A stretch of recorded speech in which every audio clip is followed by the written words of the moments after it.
puissants que jamais. Tout le monde compte sur nous. Mais on n'a même plus d'équipe. Alors retour à la formule qui marche, un duo, toi et moi contre le monde entier. Toi et moi. Toi, la plus grande héroïne de tous les temps. Attention, cette vidéo contiendra du spoil par rapport à la saison 5 et surtout par rapport aux 2 premiers épisodes, multiplication et évolution. Du coup, si vous ne voulez pas être spoil, veuillez quitter la vidéo sur le champ.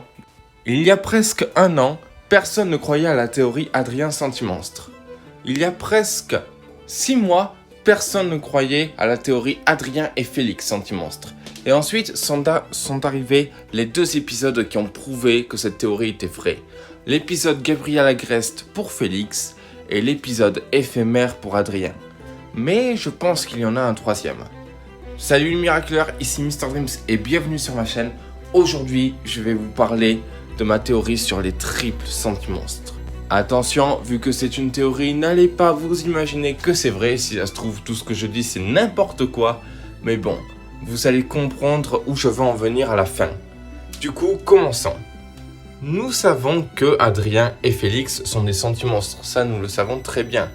Et je tiens à vous dire que j'étais convaincu dès le début. Mais il y en a une 3e, Kagami. Je pense que Kagami est bel et bien un sentimonstre.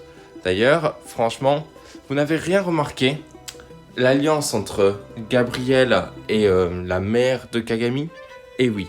Nous savons déjà que Adrien est un sentimonstre. Ça a été prouvé dans Éphémère, je ne veux plus rien entendre dessus. Adrien est bel et bien un sentimonstre. Déjà, ça, c'est fait. Ensuite, nous savons que son cousin, entre guillemets son frère sentimonstre, Félix, est lui aussi un sentimonstre. Par rapport à l'épisode Gabriel Agreste, auquel celui-ci le menace de le détruire d'un claquement de doigts. Claquement de doigts qui est utilisé pour détruire les sentimonstres. Du coup, ce qui nous prouve une nouvelle fois que Félix est bel et bien un sentimonstre.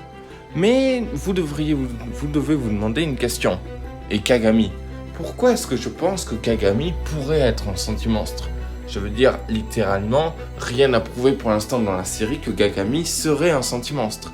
Et pourtant, il y a quand même pas mal de points communs entre Adrien, Félix et Kagami. Déjà, on ne va pas oublier l'alliance qu'il y a eu entre la famille Tsurugi et la famille Agreste à la fin de multiplication. Cette alliance nous prouve bel et bien que la mère de Kagami, non, j'ai toujours pas retenu son nom, désolé, est associée avec Gabriel et qu'elle sait que celui-ci est en réalité monarque. Mais les 3 sentimonstres ont chaque partie très différente. Félix est l'intelligence, le plus jeune diplômé d'Angleterre. Littéralement, Félix est le plus intelligent d'Angleterre, c'est sûr et certain. Ça se voit, Félix est malin, il réussira à prendre les Miraculous. Adrien est la beauté. Certes, Adrien n'est pas aussi intelligent que son cousin, par contre, il est bien plus beau et bien plus parfait dans ce sens-là. Adrien sera toujours un mannequin. Quoi qu'il en soit, il a été créé pour ça, il a été créé pour être beau, il est comme ça et c'est comme ça que tout le monde craque pour lui. Et Kagami, elle a été créée pour la combativité.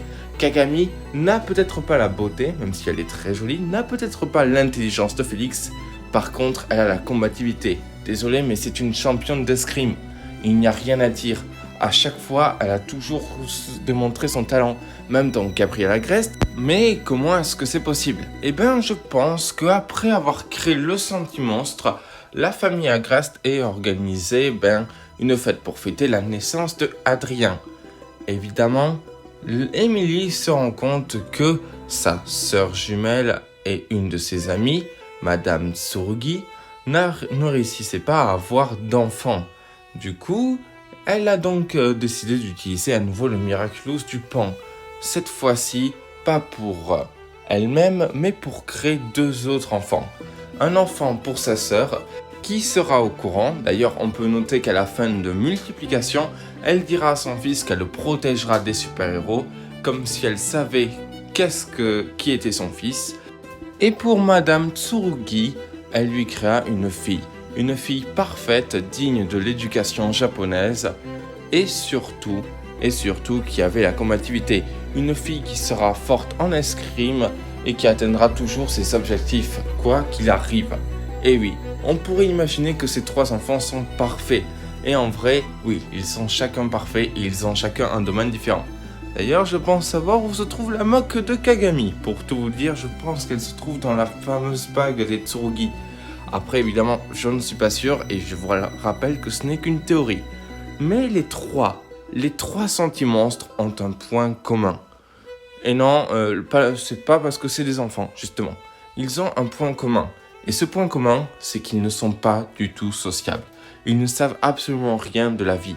Par exemple, prenons Kagami. Kagami ne savait pas se faire d'amis. Elle n'avait pas eu d'amis, elle n'avait jamais eu d'amis, jusqu'à ce qu'elle rencontre Marinette, rivale, mais ensuite, au bout de la saison 3, elles commencèrent à être amies. Et je trouve vraiment ça touchant. D'ailleurs, j'ai vraiment aimé cet épisode. Mais personnellement, oui, Kagami n'était pas prête pour la relation. Et c'est ça le truc qui fait la différence entre nous et les sentimonstres. Même si un sentimonstre peut être créé pour être un humain. Après, certains disent que c'est son éducation japonaise, évidemment aussi. Pour Adrien, il a été isolé toute sa vie, ne voyant que Chloé. Et même si eux sont amis, après voilà, il n'avait aucune interaction avec les autres. Il ne savait même pas ce que c'était le football jusqu'en saison 4. Et encore, ce n'est pas que ça. Il ne connaissait absolument rien, genre rien du tout. Bon, certes, je peux comprendre qu'il n'a pas été à l'école quand il était tout petit, mais bon, désolé, mais ça fait quand même assez bizarre. Et pour Félix, désolé de le dire, mais Félix n'a aucun ami. Alors, je vais pas vous mentir, c'est vrai qu'on ne voit pas beaucoup Félix dans la série, mais bon, il aurait pu avoir un ami, il aurait pu avoir des choses. Il a rien. Je veux dire, je pense qu'il passe toutes ses journées dans son ordinateur ou dans l'appartement des grammes de vanille. Mais dans tous les cas, Félix n'a jamais mentionné d'amis. Félix est un solitaire, Félix est un anti-héros, Félix est un sentimonstre. Et je pense que Kagami aussi. Du coup, comme je vous l'ai dit, Miraculeur, c'est une théorie qui me tenait à cœur par rapport à Kagami, même si je ne sais pas si elle est vraiment un sentimonstre ou pas. Sachez qu'il y a quand même 2 ans, on pensait tous que la théorie Adrien Sentimonstre était faux. Maintenant, on en a 2. Pourquoi pas une 3e? Jamais 203 comme on dit. Du coup, les Miraculeurs, c'est la fin de cette petite vidéo. Théorie, n'hésitez pas à vous abonner, liker, commenter, partager. Et on se retrouve pour une prochaine vidéo. Restez connectés!